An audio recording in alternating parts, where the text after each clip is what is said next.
Real GDP growth for 2023-24, that is for the current year, is projected at 6.5%.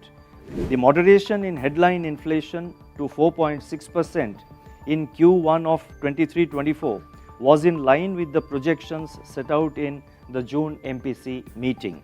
Real GDP growth for Q1 of next financial year, that is 24-25, is projected at 6.6%. Going by the past trends, vegetable prices may see a significant correction after a few months.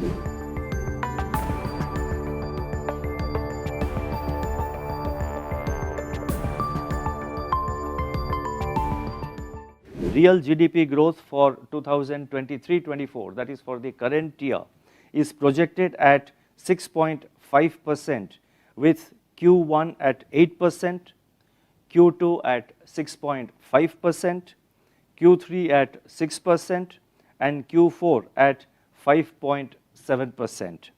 Real GDP growth for Q1 of next financial year, that is 24-25, is projected at 6.6%.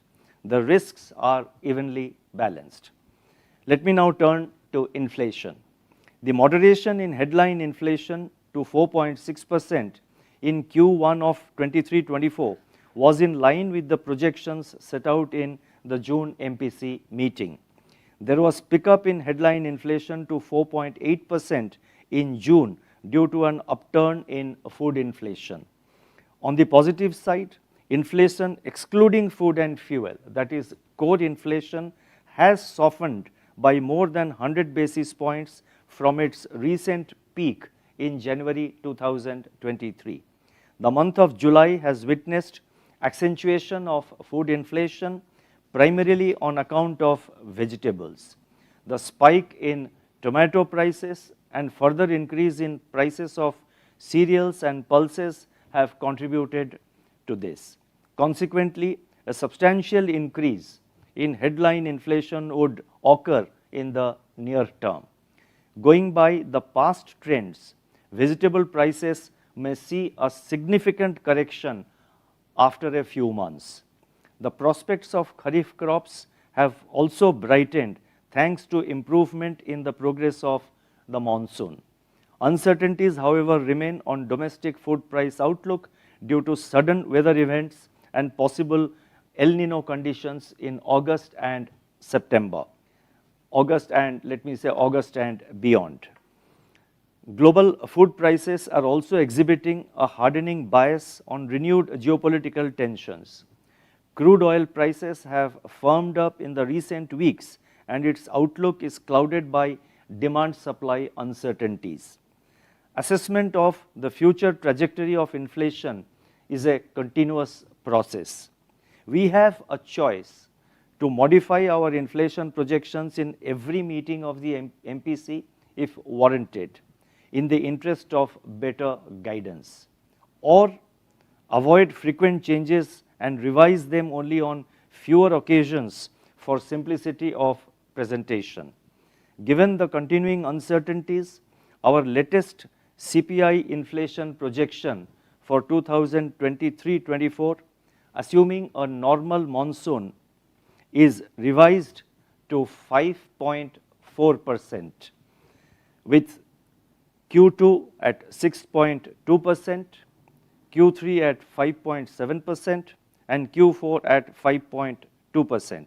Let me just repeat these numbers for better clarity.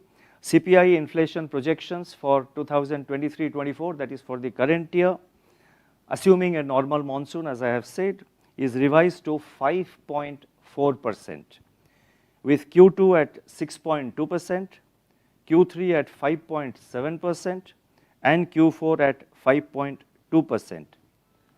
Further, CPI inflation for first quarter of the next financial year, that is 2024-25, is projected at 5.2%.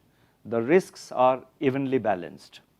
Headline inflation projection for the second quarter of 23-24, that is, for the months of July, August, and September this year, has been revised up substantially.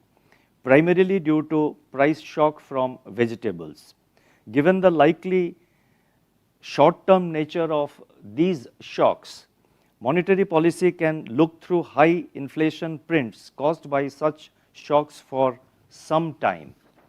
The frequent incidences of recurring food price shocks, however, pose a risk to anchoring of inflation expectations, which was underway and which has been underway since September 2022. The role of continued and timely supply-side interventions assumes criticality in limiting the severity and duration of such shocks. In such circumstances, it is necessary to be watchful of the emerging trends and the risks to price stability. We have to stand in readiness to go beyond keeping Arjuna's eye to deploying policy instruments, if necessary. I reiterate what I said in the previous June policy statement. Bringing headline inflation within the tolerance band is not enough. We need to remain firmly focused on aligning inflation to the target of 4%.